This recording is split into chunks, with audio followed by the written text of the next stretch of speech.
Speaking of your music, I really enjoyed your tracks, especially Smoke and Playful. So take us through both of those tracks and what was the inspiration behind those songs? Because on Playful, I hear a little bit of like that Amy Winehouse kind of influence that you were talking about. Okay.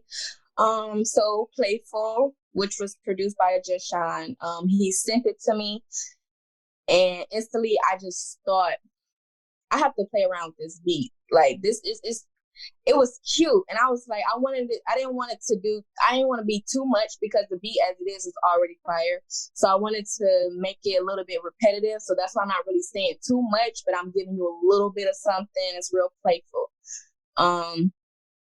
Every time I think about that beat, I always think about a Lil Channel song or something. I don't know why, but so that's what I went with that. I wanted to be real playful and just sensual, but not too sexy. Mm-hmm. Okay. And it has that serious tone to it. Both of the tracks, actually. Yeah. I really, and that one I actually, I freestyle Playful. Oh, really? Wow. Yeah. I was feeling it that day. So you really went ahead with off the head type of thing. Like, yeah. That's hot. That's hot. So it was just one take, or did you take one take and then like edit it before? Take. Okay. When you just go through it, it's like, all right, I like that. Okay, I'm gonna keep that, and then I just kept on going instead of writing it down. Got you.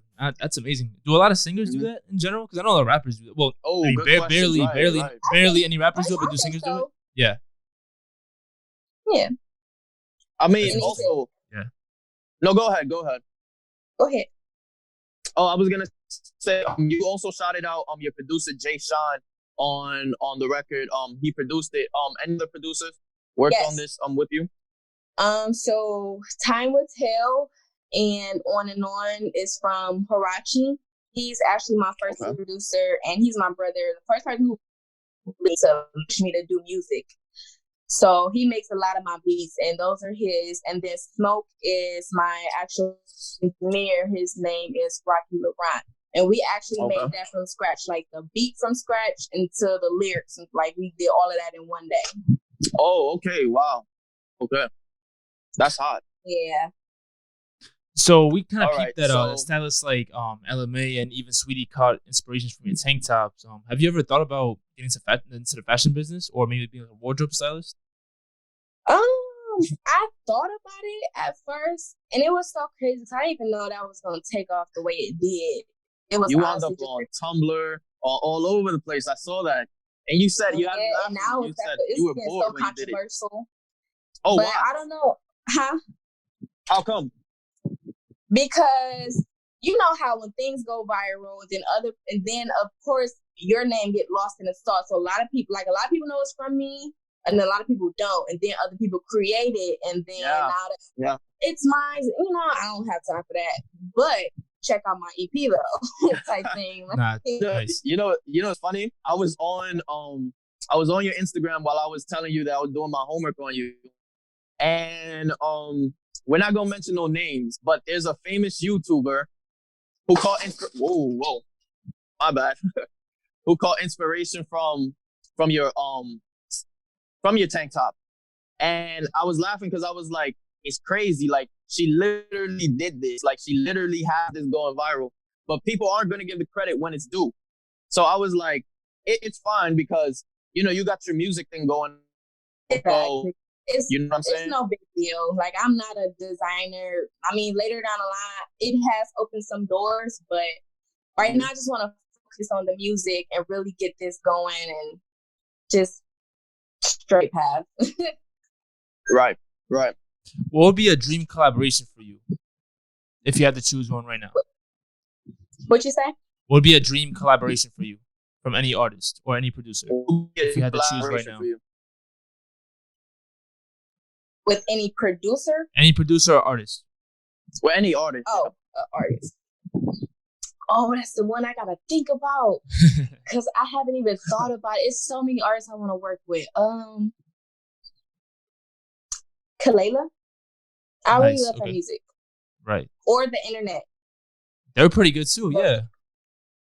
Yeah, it's just I had to think about people that kind of I make similar music towards. So yeah, one of those two.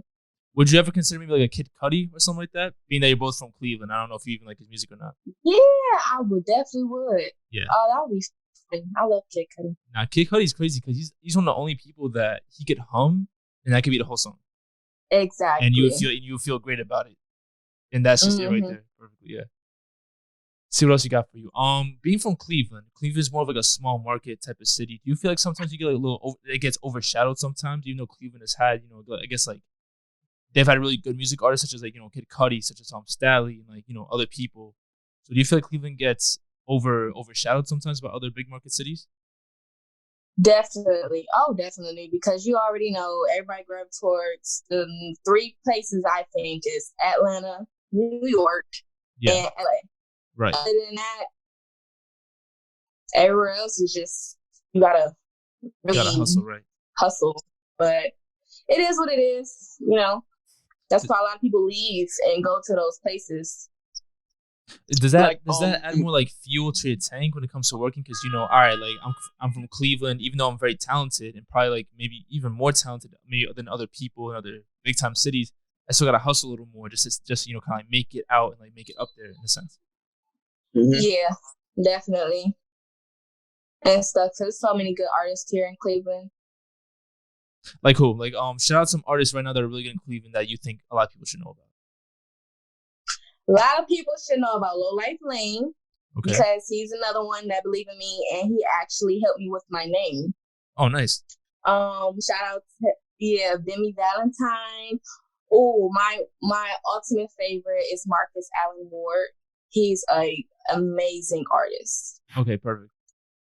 Oh wow, Freshie. His name is Freshie. That's and wow, I feel so bad because I can't think of a lot of people. Nah, you good. So good.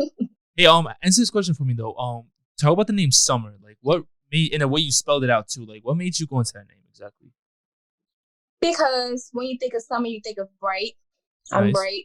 Perfect. And also summer sets the tone of like when you think of summer, you just think you feel good. Like summer is when everything happens and you just I don't know. It's a real good feeling when summer comes.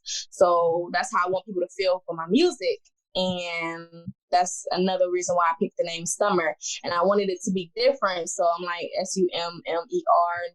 I like short things. I like things to be real short and simple. That's my whole thing. So SUMMER. It's a good it looks like a good acronym, honestly. It looks like a good like short, yeah. I like that good play on words that you did there. But before we forget, tell us about your two other tracks, On and On and Time Will Tell. Oh, yeah. Okay. It's so crazy because those are my two oldest tracks that I've had. Time Will Tell was actually another one that I freestyle, and that one was actually one take. Again. Yeah. That was the first song that I recorded with my first engineer in the basement, and Hirachi made that, and it was real. I don't know, just airy feeling. So I just wanted to, and it's so crazy because a lot of people don't know what I'm saying in that song, but it is an interlude, so that's fine, I guess. But that one just makes me feel really good. That's one of my favorite tracks that I've ever recorded. Like, it's beautiful to me. I love music like that where I could just sit back and really like listen to it, and it takes me to another place.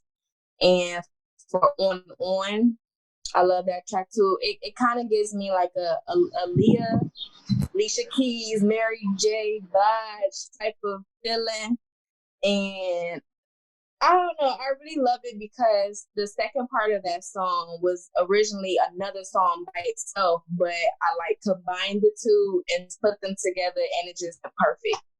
But that's my favorite song from Time to Tell. Yeah. All right, dope. Hector, what else you got for him? Well, for the most part, I like the fact that she talked about how she became an overnight meme. I wanted to talk to her about that, but she already went through that. I love the fact that she came on the show real quick and explained, really briefly, like who she is. And just know that we're going to be supporting you well, because you're on my playlist now. You're on the re-up playlist. Like, and I've been bumping your mixtape over a month now. So just know we behind you, Summer. For real. Thank you. Yeah, so super dope. Yeah, before I let you go, actually, I wanted to talk to you about the cover art because I thought it was really, really cool. So really? yeah, the cover art is dope. Honestly, No, I like it a lot. And the thing is, I don't know if you can see, but like on my phone, it's on dark mode, so it blends in perfectly with the dark mode. Looks super fire on that. So yeah, so talk to us about the cover art and like who your photographer is and like what went into doing that because I thought it was super creative.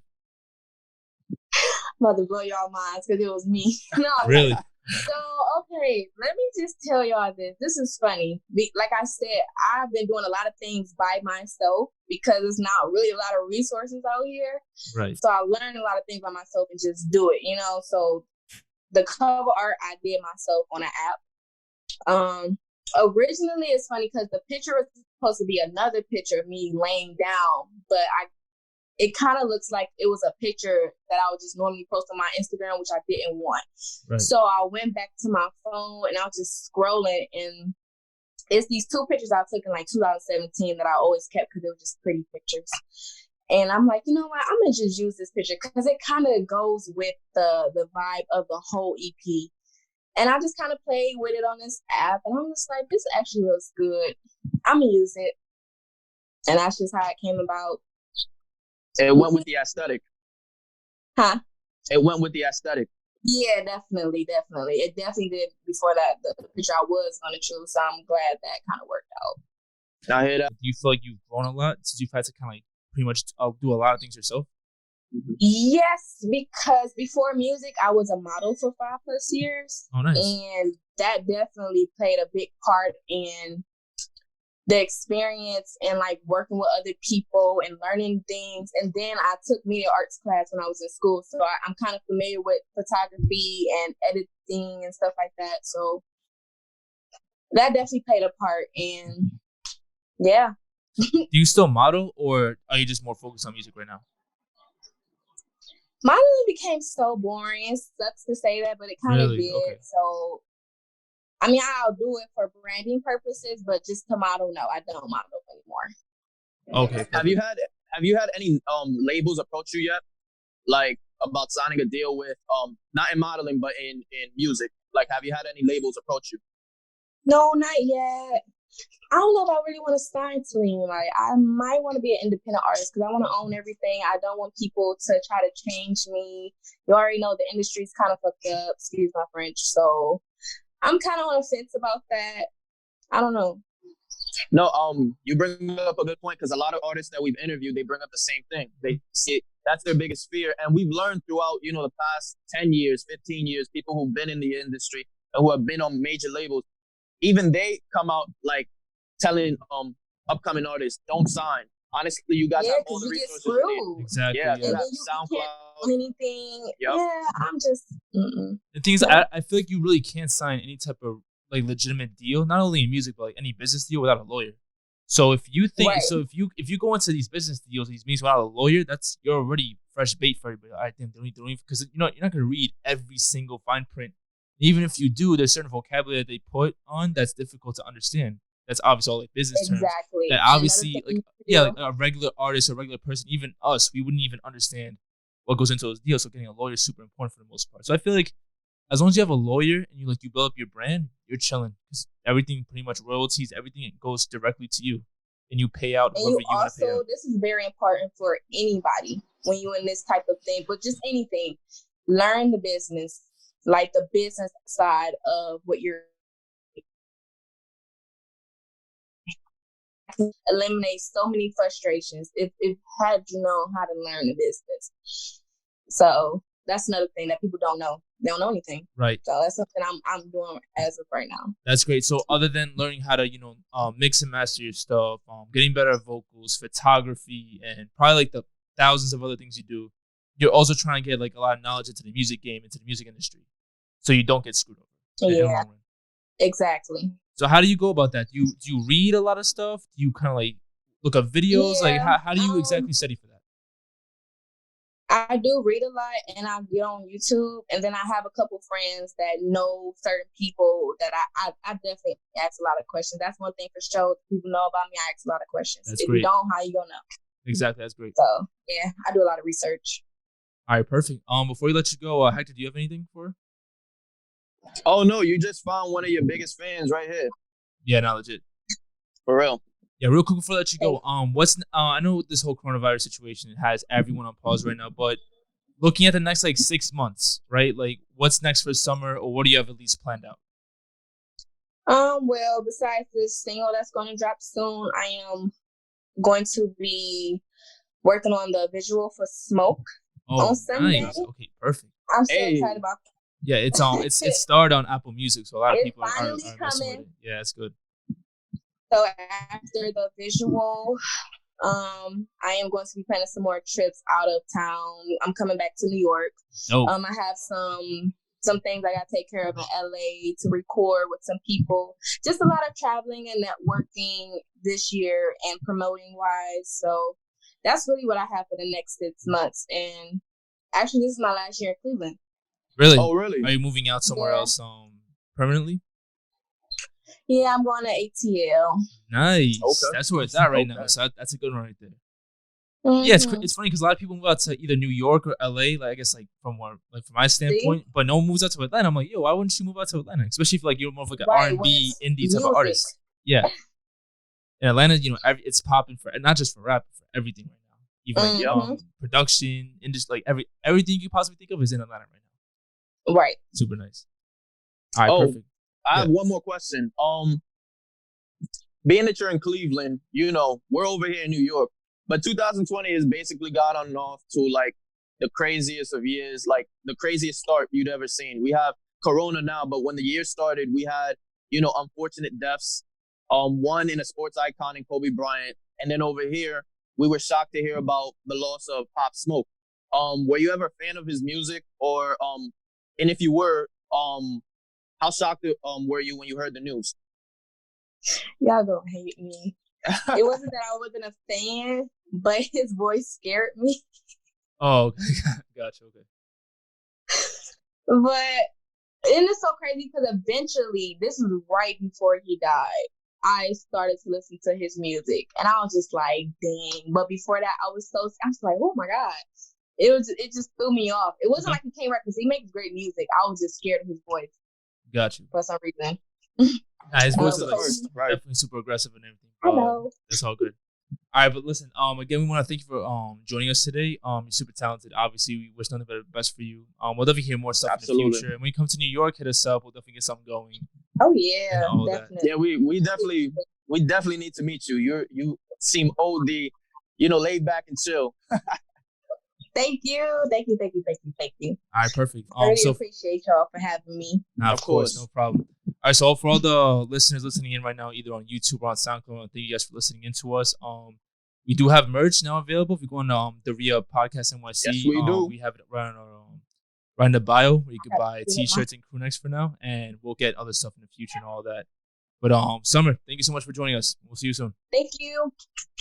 All right, ladies and gentlemen, thanks for tuning in. For Hector61 for Sumrr. This is the RIA Podcast. We'll catch you guys next time. Bye.